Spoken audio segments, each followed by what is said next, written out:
നമസ്കാരം, big ten ന്യൂസിലേക്ക് സ്വാഗതം.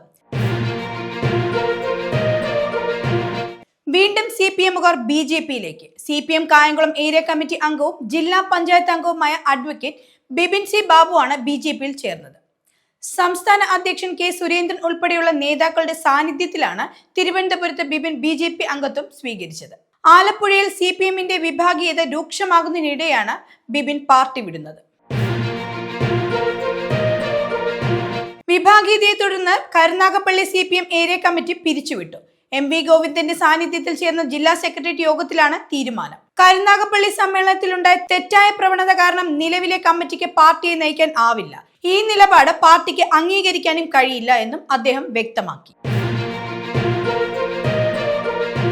ക്ഷേമ പെൻഷൻ സംബന്ധിച്ച ക്രമക്കേടുകളിൽ ആദ്യഘട്ട അന്വേഷണം പുരോഗമിക്കുന്നു. പുറത്തുവന്ന റിപ്പോർട്ടുകളിൽ വേണ്ട നടപടികൾ സ്വീകരിക്കാൻ ബന്ധപ്പെട്ട വകുപ്പുകൾക്ക് നിർദ്ദേശം നൽകിയിട്ടുണ്ടെന്ന് KN ബാലഗോപാൽ വ്യക്തമാക്കി. അന്വേഷണം കൃത്യമായി നടക്കുന്നുണ്ട്. വ്യാജരേഖകൾ ചമച്ചിട്ടുണ്ടെങ്കിൽ നടപടിയെടുക്കുമെന്നും അദ്ദേഹം വ്യക്തമാക്കി. ബാലഭാസ്കറുടെ മരണവുമായി ബന്ധപ്പെട്ട് CBI റിപ്പോർട്ടിലെ വിശദാംശങ്ങൾ പുറത്ത്. ബാലഭാസ്കറിന്റെ ഡ്രൈവറായിരുന്ന അർജുൻ ക്രിമിനൽ ആണെന്ന് നേരത്തെ തന്നെ ബാലഭാസ്കറിനും ലക്ഷ്മിക്കും അറിയാമായിരുന്നുവെന്നാണ് റിപ്പോർട്ടിൽ പറയുന്നത്. അർജുനെ ഡ്രൈവർ ആക്കുന്നതിന് ലക്ഷ്മിക്ക് എതിർപ്പുണ്ടായിരുന്നു. അവൻ നല്ല പയ്യനാണെന്നും സ്വയം തിരുത്തിക്കോളുമെന്നും പറഞ്ഞാണ് അയാളെ നിയമിച്ചതെന്നും റിപ്പോർട്ടിൽ പറയുന്നുണ്ട്. കണ്ണൂർ കളക്ടർ അരുൺ K വിജയന് കേന്ദ്ര പരിശീലനത്തിന് പോകാൻ അനുമതി നൽകി സർക്കാർ. ADM നവീൻ ബാബുവിന്റെ മരണവുമായി ബന്ധപ്പെട്ട അന്വേഷണം നടക്കുന്നതിനിടെയാണ് ഇത്. ഡിസംബർ 2 മുതൽ 27 വരെയാണ് കേന്ദ്ര സർക്കാരിന്റെ പരിശീലനം. പരിശീലനത്തിനു ശേഷം വീണ്ടും അദ്ദേഹം കളക്ടറായി ചുമതലയേൽക്കും. വിവാദം തണുക്കുന്നതുവരെ അരുൺ K വിജയനെ മാറ്റി നിർത്തുന്നതിന്റെ ഭാഗമായാണ് പരിശീലനത്തിനുള്ള അനുമതിയെന്നും സൂചനയുണ്ട്. വിവാദങ്ങൾ ഉയർന്നെങ്കിലും അരുണിനെ കളക്ടർ സ്ഥാനത്ത് നിന്ന് മാറ്റാൻ സർക്കാർ തയ്യാറായിരുന്നില്ല. ഉരുൾപൊട്ടൽ ദുരിതബാധിതർക്ക് പുനരധിവാസം വൈകുന്നതിൽ പ്രതിഷേധിച്ച് യൂത്ത് കോൺഗ്രസ് നടത്തിയ കളക്ടറേറ്റ് മാർച്ചിൽ സംഘർഷം. പ്രവർത്തകർ ബാരിക്കേഡ് തള്ളിക്കളയാൻ ശ്രമിച്ചതോടെയാണ് സംഘർഷം ഉടലെടുത്തത്. കളക്ടറേറ്റിന് മുന്നിലെ ദേശീയപാതയിൽ പ്രവർത്തകരും പോലീസും തമ്മിൽ ഏറ്റുമുട്ടുകയായിരുന്നു. ഇതോടെ ഗതാഗതം സ്തംഭിച്ചു. 15-ലധികം പ്രവർത്തകർക്ക് പരിക്കേറ്റിട്ടുണ്ട്. 2 മണിക്കൂറോളം പ്രവർത്തകരും പോലീസും തമ്മിൽ ഏറ്റുമുട്ടി. ബംഗ്ലാദേശിലെ 3 ഹിന്ദു ക്ഷേത്രങ്ങൾക്ക് നേരെ ആൾക്കൂട്ട ആക്രമണം. കഴിഞ്ഞ ദിവസം ഉച്ചയ്ക്ക് 2:30-യോടെയാണ് ആക്രമണം നടന്നത്.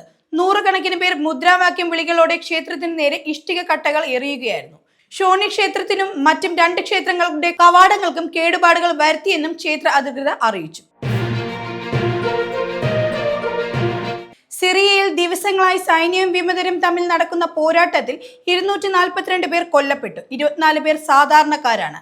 ടർക്കിഷ് സായുധ സംഘങ്ങളുടെ പിന്തുണയോടെ സുന്നി സായുധ സംഘത്തിന്റെ നേതൃത്വത്തിലാണ് ബാഷർ അൽ അസദിന്റെ സർക്കാരിനെതിരെയുള്ള സായുധ കലാപം.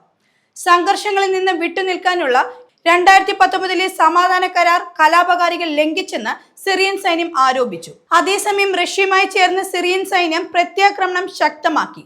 2020-ന് ശേഷം മേഖലയിൽ നടക്കുന്ന വലിയ സായുധ കലാപമാണിത്. ഉത്തർപ്രദേശിലെ വാരണാസിയിലെ റെയിൽവേ സ്റ്റേഷനിലെ പാർക്കിംഗ് സ്റ്റാൻഡിലുണ്ടായ തീപിടുത്തത്തിൽ 150-ലധികം ഇരുചക്ര വാഹനങ്ങൾ കത്തിനശിച്ചു. ആളപായമൊന്നും റിപ്പോർട്ട് ചെയ്തിട്ടില്ല. വെള്ളിയാഴ്ച രാത്രി പ്ലാറ്റ്ഫോം പാർക്കിംഗിലാണ് തീപിടുത്തമുണ്ടായതെന്നാണ് റെയിൽവേ അധികൃതർ വ്യക്തമാക്കിയത്. ചെന്നൈയിൽ കനത്ത മഴ. ബംഗാൾ ഉൾക്കടലിൽ രൂപം കൊണ്ട ഫേഞ്ചൽ ചുഴലിക്കാറ്റ് ഉച്ചയ്ക്ക് ശേഷം കര തൊടാനിരിക്കെയാണ് കനത്ത മഴ. ചെന്നൈയിൽ നിന്ന് പുറപ്പെടേണ്ട 16 വിമാനങ്ങൾ റദ്ദാക്കി. ചെന്നൈയിലേക്കും തിരിച്ചുമുള്ള 13 വിമാനങ്ങളാണ് ഇന്നലെ റദ്ദാക്കിയത്. നിലവിൽ ചെന്നൈയിലേക്ക് 190 കിലോമീറ്റർ അകലെയാണ് ഫേഞ്ചിലുള്ളത്. തമിഴ്നാട്ടിലും തെക്കൻ ആന്ധ്ര തീരമേഖലയിലും അതീവ ജാഗ്രതാ നിർദ്ദേശമുണ്ട്.